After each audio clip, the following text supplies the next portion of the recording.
Date कितनी है आज? 15 दिसंबर। तो देखो भाई, हम लोग परसेंटेज पढ़ रहे थे, ठीक है ना। आयुषी, कोई दिक्कत तो नहीं आ रही है? अब तो समझ में आ रहा है सही से? तो एक बार मेरे क्वेश्चन दिखाओ, कहाँ तक बता दिए तुमने क्वेश्चन तुम लोग को कल? ठीक है, चलो भाई आगे पढ़ते हैं, ठीक है, अगले क्वेश्चन से। तो अगला क्वेश्चन क्या है, बोलो एक लोग क्वेश्चन बोलो भाई। जब चीनी के मूल्य में 53% की वृद्धि हुई। सुनो तो भाई हम समझ लेते हैं पहले, मूल्य में वृद्धि कितनी? 53%। और तो एक परिवार ने इसकी मासिक खपत को इतना कम कर दिया खपत जो तुम्हारी है वो कम कर दी गई, कितनी? कि चीनी पर अब होने वाला व्यय पहले की तुलना में केवल 19% है। हाँ, खपत इतनी उसने घटा दी, खपत इतनी कम कर दी, खपत कम हुई है लेकिन पता नहीं अभी कितनी कम हुई, कि जो व्यय था हमारा वो सिर्फ 19% बढ़ रहा है ना। ये प्राइस हो गया तुम्हारा, ये तुम्हारा कंजम्पशन हो गया, और ये तुम्हारा एक्सपेंस हो गया, इस पे एक्सपेंडिचर, ठीक है। यदि परिवार में पहले चीनी की मासिक खपत 38.7 kg थी तो अब कितनी कमी हुई?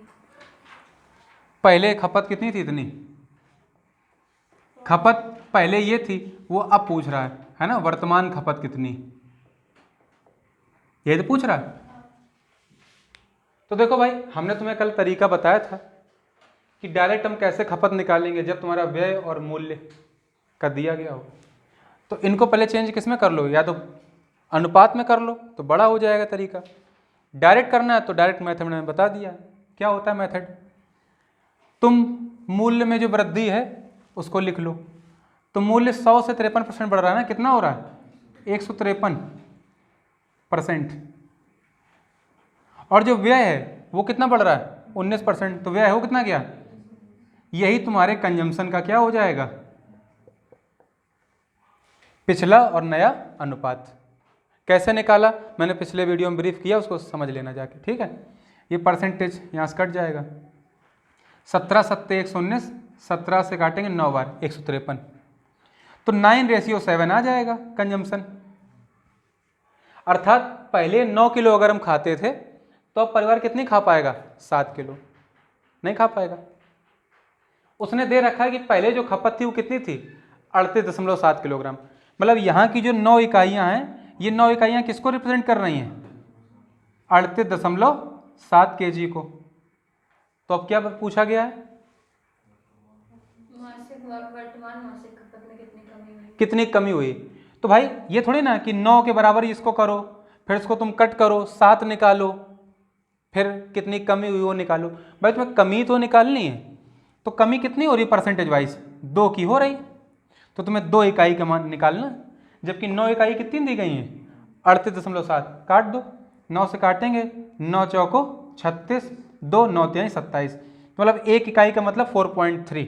तो 2 इकाई का मतलब 4.3 इंटू 2 अर्थात 8.6 kg। तो परिवार की खपत कितनी घट गई है? 8.6 किलोग्राम। सभी समझ में आ गया? तो भाई पूर्व खपत थी 9, अब की खपत 7 है, रेशियो के अकॉर्डिंग, है कि नहीं? लेकिन रियल थोड़ी ना, तो इकाइयां हैं। तो अब क्वेश्चन में दे भी रखा है कि जो पुरानी खपत थी वो इतनी थी, अर्थात जो 9 इकाई तुम्हारी निकल के आई वो किसके बराबर है? 38.7 किलोग्राम के बराबर। तो 1 इकाई मतलब काट दो 4.3। कमी कितने को हुई? 9 से 7 अर्थात 2 की।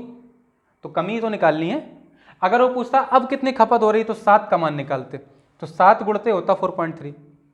लेकिन उसने पूछा क्या कमी कितनी हुई? कमी हुई 2 की, और 1 इकाई रिप्रेजेंट करती है 4.3 किलोग्राम को। तो 2 इकाइयाँ किसको करेंगी? 4.3 इंटू 2 अर्थात 8.6 किलोग्राम। सभी समझ में आ गया? कर लोगे? नोट कर लो। तो सभी नोट कर लिया ना? रब कर दें? किसी को भी कोई समस्या आ रही तो जरूर पूछ लेना, ठीक है। अगला क्वेश्चन देखते हैं भाई, बोलो एक लोग, अगला क्वेश्चन क्या है? चावल की कीमत में 35% की गिरावट आती है। देखो प्राइस क्या हुआ?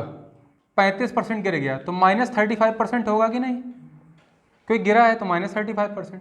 फिर क्या हो रहा है? ज्ञात करें उतने ही रुपए में चावल की कितनी अतिरिक्त मात्रा खरीदी जा सकती है जो हम्म। पहले 104 किलो चावल खरीदने के लिए पर्याप्त था। ठीक है, तो भाई प्राइस में 35% की गिरावट हो गई, और 35% की गिरावट होने से परिणाम क्या निकला कि अब हम 104 रुपए में कितना चावल? 104 किलो चावल है। हाँ, फिर से बोल दो एक बार। ज्ञात करें उतने ही रुपए में चावल की कितनी अतिरिक्त मात्रा खरीदी जा सकती है जो पहले 104 किलो चावल खरीदने के लिए पर्याप्त थी। ठीक है, तो 104 किलो चावल खरीदने के लिए जितनी मात्रा पर्याप्त थी, अब कितनी खरीद सकते हो, ये पूछा जा रहा है। तो भाई प्राइस 35% है, गिर गया। 35% मतलब 7/20।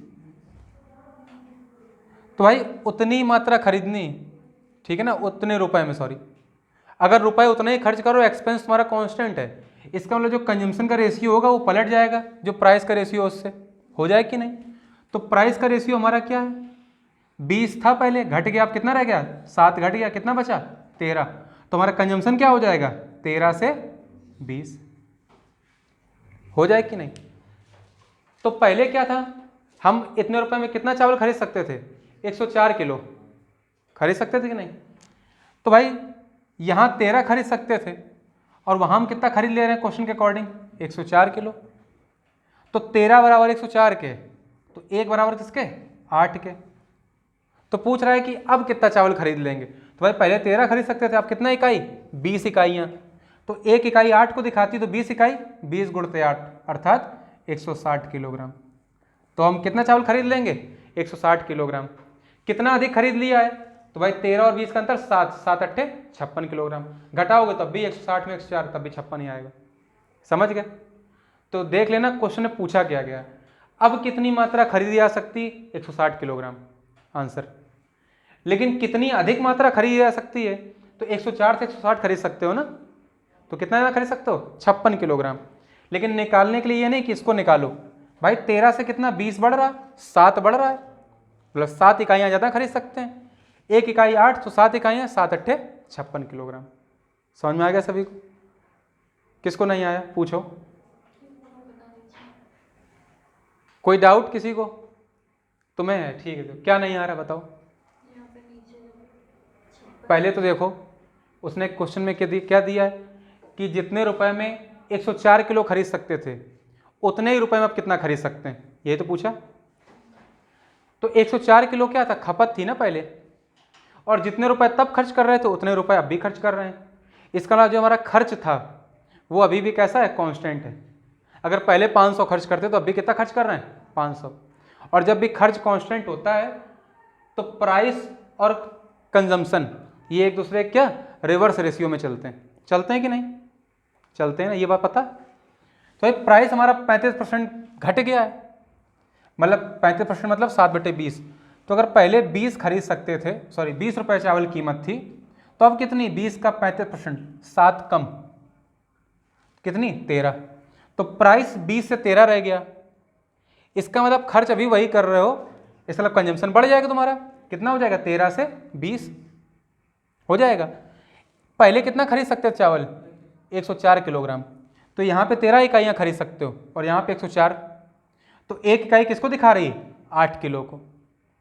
अब उसने पूछा है कि उतने रुपए में अब कितना अधिक चावल खरीद सकते हो, कितना अधिक, अर्थात पूछ क्या रहा है? यहाँ पे 7 जो बढ़ा है, तो इकाइयों के अकॉर्डिंग तुम्हारा 7 बढ़ा है कि नहीं? और एक इकाई 8 किलोग्राम दिखाती है कि नहीं? तो 7 इकाइयाँ 8 गुणते 7 अर्थात 56 किलोग्राम अधिक चावल हम खरीद सकते हैं अब। और क्वेश्चन में अगर ये पूछ लिया जाए कि अब कितना चावल खरीद सकते हैं, नया कंजम्पशन कितना है, तो 160 किलोग्राम। भाई यही इकाइयाँ 20, 8 का गुणा यहाँ भी होगा। समझ गया सभी लोग? अब भी किसी को डाउट है? नोट कर लो। तो तुम आई सभी नोट कर लिया होगा ना ये? ठीक, अगला क्वेश्चन बोलो भाई।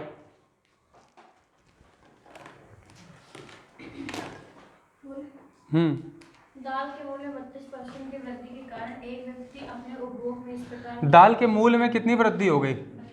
32% की वृद्धि है। एक व्यक्ति अपने उपभोग में इस प्रकार कमी करता है ताकि देखो उसने क्या किया, इसकी वजह से कंजम्पशन को अपने घटा दिया, कंजम्पशन को क्या कर दिया, घटा दिया।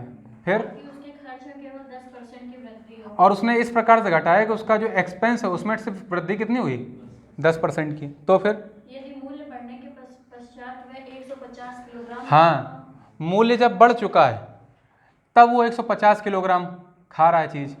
मतलब ये बाद वाला कंजम्पशन का रेशियो के बाद वाली चीज़ है, पहली की हमें पता करनी कंजम्पशन के मामले में। मेरा समझ रहे हो कि नहीं? क्योंकि अब वो 150 किलोग्राम खपत कर रहा है, तो उसने पूछा पहले कितनी खपत करता था। ठीक, तो भाई प्राइस में 32% की बढ़ोतरी हुई तो बढ़ के कितना हो जाएगा, 132%। एक्सपेंस में 10% की तो कितना हो जाएगा, 110%।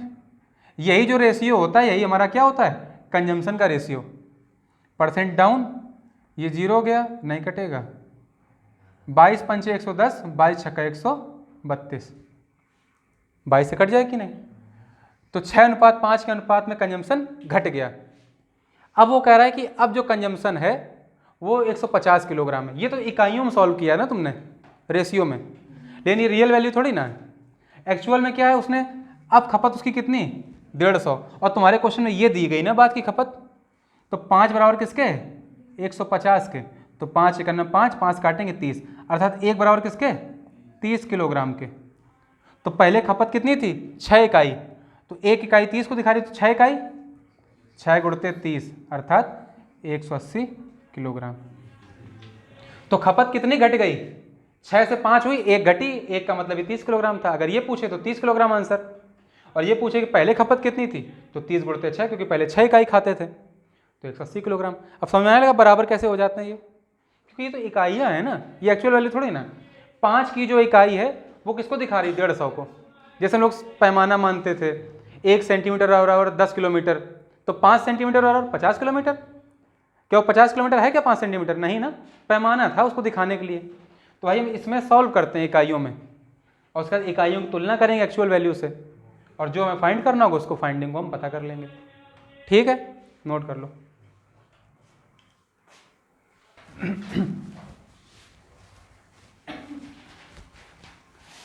अगला प्रश्न देखते हैं भाई, क्या है नेक्स्ट क्वेश्चन, बताओ। अंडों की दर में 25% ध्यान से देखो क्वेश्चन को और समझो। हाँ, अंडों की दर में 25% की गिरावट के कारण कोई भी अंडों की दर में मतलब प्राइस में है ना, रेट में। तो अंडों का जो रेट है मतलब प्राइस है वो क्या है, गिर गया कितना, 25%। फिर कोई भी 1.62 रुपए निवेश करके 2 दर्जन अधिक अंडे खरीद सकता है। 1.62 रुपीज़ लिखा है क्या, उसको 162 कर लो तब करो, है ना, नहीं 27 आंसर नहीं, फिर 2.7 आएगा। 162 रुपये कर लो वहाँ पे, तो 162 रुपये उसने निवेश किए, और कितने ज़्यादा खरीद ले रहा है, 2 दर्जन। प्रति दर्जन अंडे की मूल्य दर। तो उसने पूछा है कि प्रति दर्जन अंडे की क्या वर्तमान दर की मूल दर, मतलब पिछली जो पहले थी। तो प्रति दर्जन की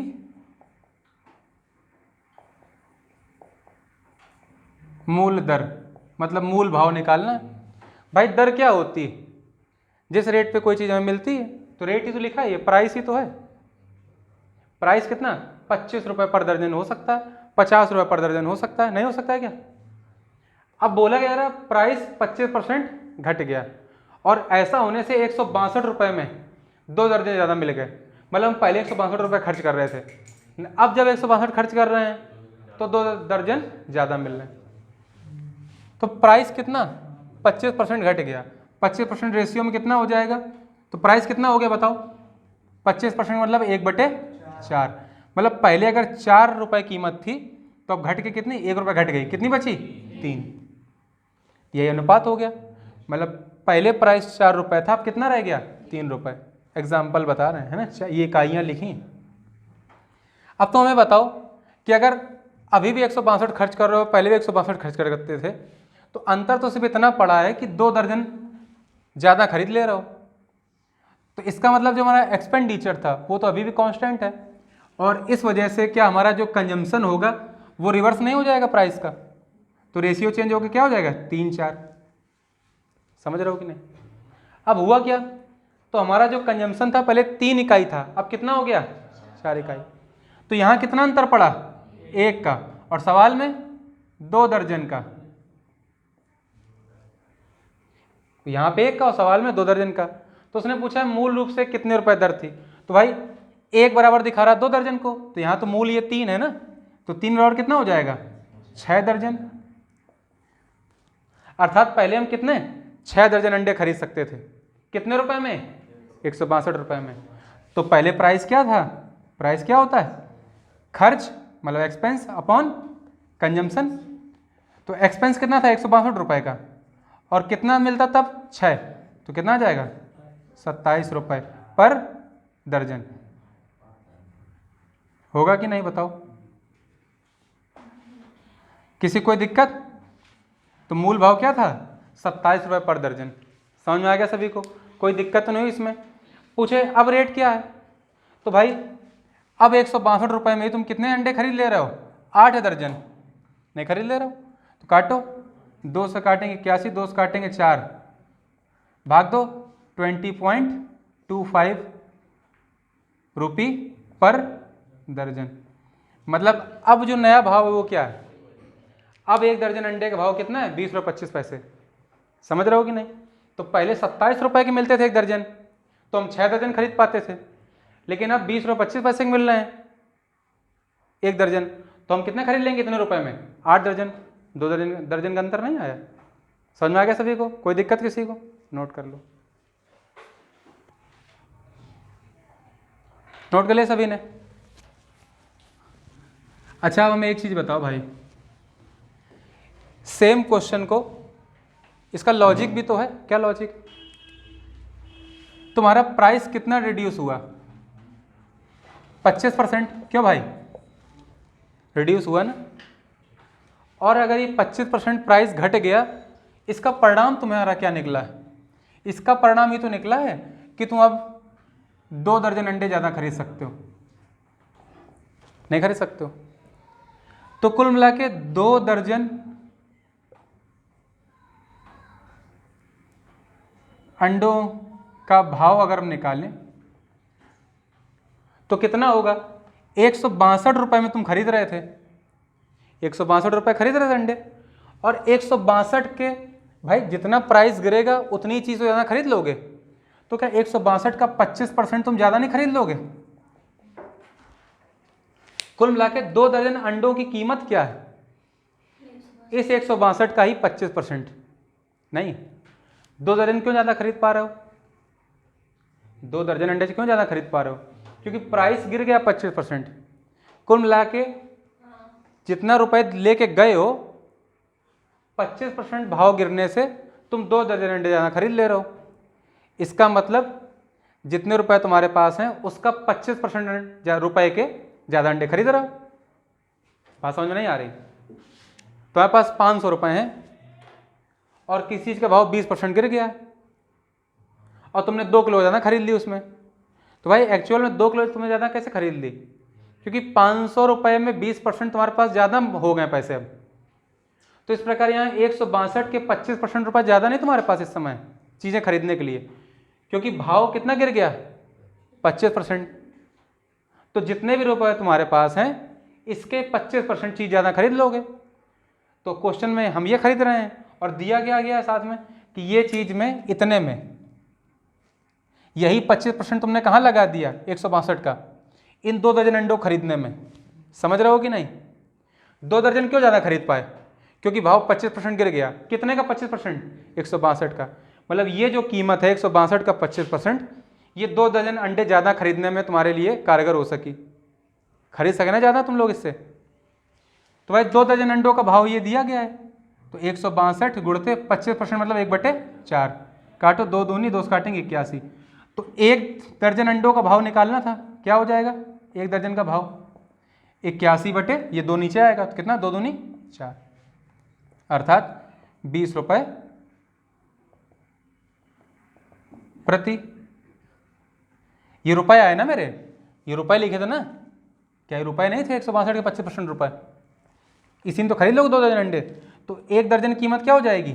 20 रुपये 25 पैसे। मेरा समझ में आएगी नहीं? किसको समझ नहीं आया? अर्थात अब जो भाव हमारा वो कितना है 20 रुपये 25 पैसे। लेकिन उसने क्वेश्चन में ये नहीं पूछा है, उसने पूछा मूल भाव कितना था।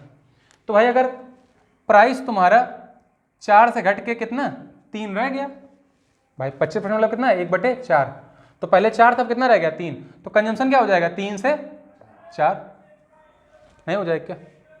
मेरा समझ पा रहे हो कि नहीं? हालांकि इसको कहने की जरूरत नहीं है, इसी से देख लो भाई। ये 20 रुपये 25 पैसे तुम्हारे पास आए हैं, 1 मिनट पॉज करना जरा, तो हमारा ये आ गया था, ठीक है ना। आगे देखो, तो उसने पूछा है मूल भाव क्या था, तो भाई भाव हमारा 4 से 3 रह गया है। ये तो अब का भाव है ना, अब तुम कितने रुपए पे कर रहे हो 1 दर्जन के लिए? 20 रुपये 25 पैसे नहीं पे कर रहे हो, इस चाहे इसको यही लिखा रहने दो ऊपर 81/4। तो देखो प्राइस जो 3 है वो किसके बराबर है 81/4 के, 3 से काटो कितना आएगा 27/4। तो एक किसको दिखा रहा है 27/4। उसने कहा है कि मूल कीमत क्या थी, मूल कीमत तो यहाँ 4 है ना, तो 4 बराबर क्या हो जाएगा 27/4, इधर 4 गुणा इधर भी 4 गुणा, कितना आ गया 27 रुपये प्रति दर्जन। अर्थात पहले कीमत क्या थी 27 रुपये प्रति दर्जन। बात समझ में आ गई सभी की नहीं? अगर तुम्हें इससे समझ में आ रहा हो इससे करो, और उससे समझ में आ गया है, तरीका पता चल गया है, तो उसी से किया करो, ठीक है ना, चेंज मत करना। हालांकि लॉजिक की बात है सीधे सीधे कि भाई 25% अगर प्राइस गिर जाएगा तो 162 रुपये के 25% तुम रुपये बचा नहीं लोगे, और तुमने इस रुपये को बचाया नहीं, तुमने अभी भी 162 ही खर्च किए हैं। और तुम्हारे इतने रुपए ना बचाने से तुम्हारे साथ हुआ क्या कि तुम्हें 2 दर्जन अंडे और मिल गए। इसके अलावा 2 दर्जन अंडे के लिए तुमने कितना पे किया 162 का 25%, अर्थात 81/2 रुपये। तो 1 दर्जन अंडे का भाव क्या निकल आएगा, 2 का भाग हो जाएगा नीचे 81/4 रुपये, नहीं आ जाएगा। अब क्वेश्चन में देखो प्राइस 25% गिरा था, अर्थात पहले 4 था तो अब कितना हो गया 3, तुम्हारा 3 के बराबर नहीं दिया गया क्या, ये 1 दर्जन का अभी का भाव आया है ना ये, तो 3 बराबर 81/4 के, तो 1 बराबर 27/4 के, लेकिन मूल कीमत क्या थी 4, तो 4 बराबर क्या हो जाएगा 27/4 × 4, अर्थात 27 रुपये प्रति दर्जन।